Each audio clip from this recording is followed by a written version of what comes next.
Hello, welcome to Dr. Chan's Minor Ailments Forum. And earlier on, I talked about SAD syndrome. And since the sun is still out here, I'm going to talk about vitamin D deficiencies. So, normally people would know about vitamin B deficiencies or like lacking of iron and stuff like that, but actually vitamin D deficiency is quite common in this country, and the reason is very simple. It's because we don't have sun much.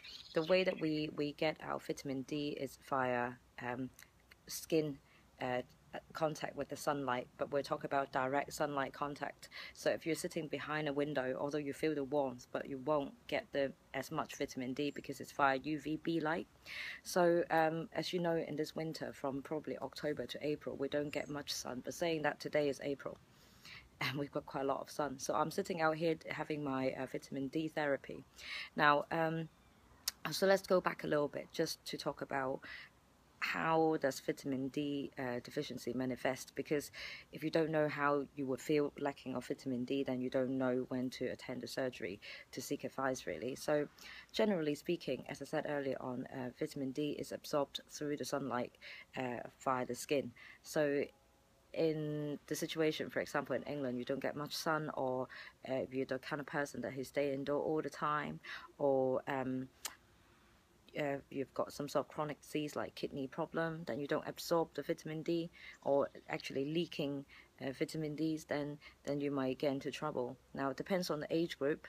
Okay, so if you are very young, if you're a child, or around 6 months to 5 years, you might feel the parents might feel that the children's always ill. They've got cough after cough after cough, they get chest infection, have antibiotic, no better, and come back. Sometimes they are just lack of energy, and they also complain of pains everywhere, like bone pain and so on and so forth. And in really severe situation, when we're talking about ricket, you might see bow legs, like the legs are not straight, but they kind of like bow out like that, because there's not enough minerals like calcium or phosphate inside the bone to make it strong. So that would be some of the presentation if you're children. And if in adults, if it's slightly lack of vitamin D, you might just feel lethargic, you don't feel like doing anything, all your muscles and all your bones are hurting, but it's just really fake kind of symptoms. And sometimes I think the vitamin D is quite hard to diagnose in the clinic, really, because they're so fake. And sometimes, obviously, when it's really serious, you get to the stage of osteomalacia, and you would definitely get bone pain, and you get easy fracture and stuff like that. So yeah, so those are just how they present normally, but obviously there are other presentations that I haven't mentioned.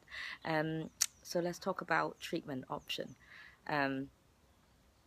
So the easiest thing is to take vitamin D supplements, especially if you're the kind of people who would be prone to lacking of vitamin Ds, for example, those that I mentioned earlier on, but also in pregnant women, because basically our advice for pregnant women is if you are pregnant, it's worth taking vitamin D supplement in order to boost the growth of the baby.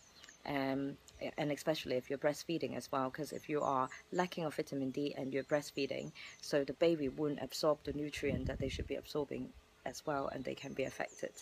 So there are different doses. It depends on whether you are vitamin D insufficient or vitamin D deficient. Insufficient, that means that you're just slightly off the optimum level, then obviously the dose will be lower, and if you are deficient, the dose would be higher. But just something interesting to say, obviously I said that vitamin D is absorbed through the sunlight. Now I'm not asking you to sunbathe, it's completely different.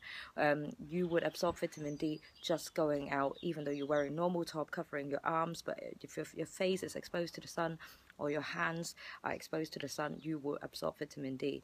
And you don't need to sunbathe to get enough vitamin D. And for someone who is fair-skinned in this country, generally speaking, you need to be exposed to sunlight around 20 to 30 minutes a day, 2 to 3 times a day, then you should get enough vitamin D. But for someone who's got darker skin, for example, you're Afro-Caribbean or Southeast Asian, it might take a bit longer for the sun to expose in the sun to get more vitamin D. But remember, do not do not sunbathe without any sun protection, okay? And as long as you pop out a bit, you will get your vitamin D that you need, okay? So I hope that the information is useful, and if you feel that you might be suffering from vitamin D, or you would like to get more information, by all means go and see your doctors and have a chat with them, okay? Take care for now. All right, be careful in the sun.